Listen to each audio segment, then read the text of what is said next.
And we are recording. And here's my fine map of South Africa, and hopefully we have the light shining on Cape Town. Kurt, can you introduce yourself and tell us again the stuff you do? Sure, Ron. My name is Kurt Ackermann. I'm based in Cape Town in South Africa, and I do a fair amount of work in responsible tourism development and communications. I also have a blog on responsible tourism called Africa Tea. And that's pretty much the work I do. I wanted to chat today and kind of focus in on Cape Town, and particularly what's going to be happening in the upcoming World Cup, as well as the work the city is doing in Web 2.0 and responsible tourism. And maybe we could hit it one by one. Responsible tourism in Cape Town. Can you give us a backgrounder?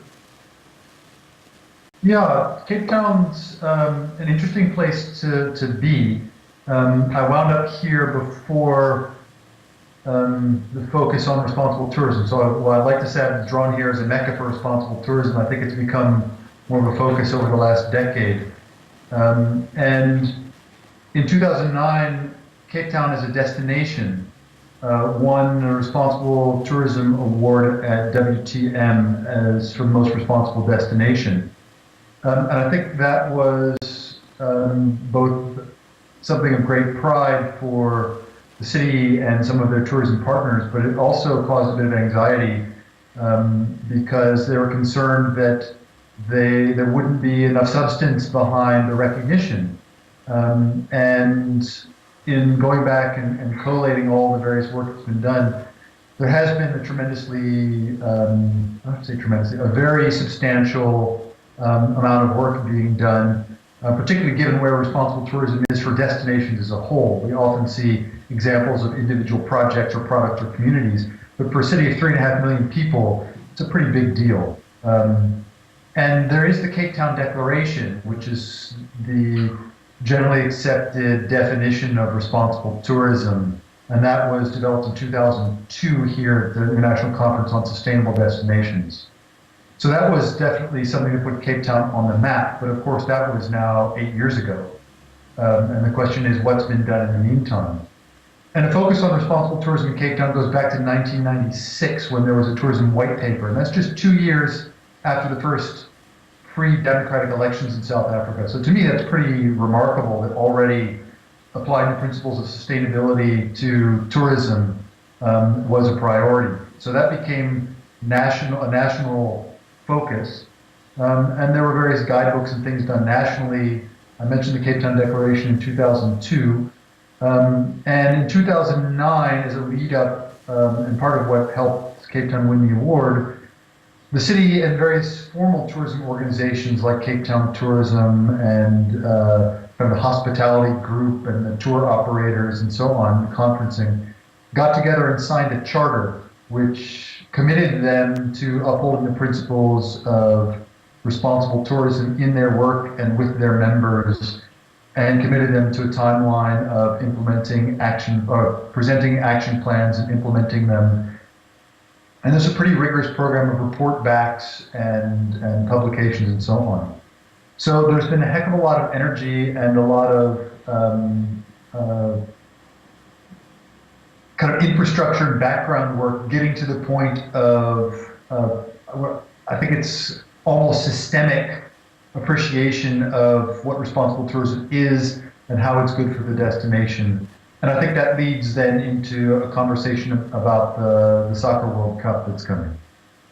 All right, so what are we going to see during the Soccer World Cup that reflects the responsible tourism?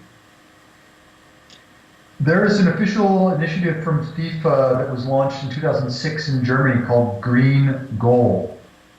And that was the environmental mitigation project. And you can imagine that in Germany, the focus is really on environment and less about the social and economic dimensions of sustainability. But in South Africa, it really is the full suite of the principles of sustainability. And so while the name Green Goal has been used in 2010, what it means is really the full social, economic, and environmental impacts trying to mitigate the negative ones, and trying to promote positive legacies. And so the billions of rand of infrastructure invested in Cape Town alone have had a focus on buying locally, on construction that is minimizing the carbon impact. So, for example, when they built the new stadium in Cape Town, they built it right next to the old stadium. They demolished the old one, and they didn't truck away the rubble. They used the rubble to make concrete for the new stadium. They used rainwater. They used natural light. They used no.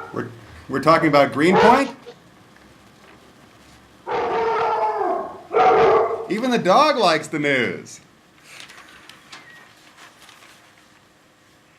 Apologies. Not at all. Authentic African. So we're talking about Greenpoint, right? Absolutely. It's called Cape Town Stadium, and it's built in Greenpoint, which is a neighborhood near the waterfront.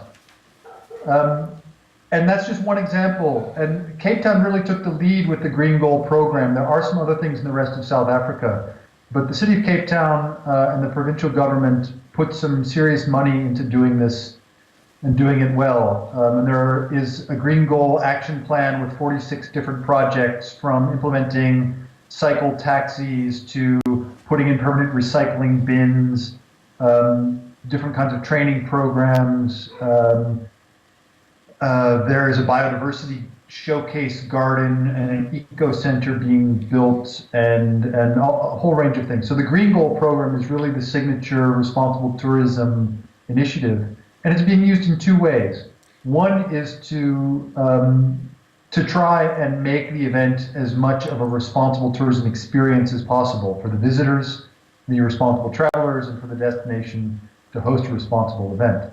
And of course, the other is to use the event to position the city of Cape Town and the region as a responsible destination. Now, that's a different exercise, and that's part of the city's overall goal. But both of those things sort of coexist in the Green Goal program.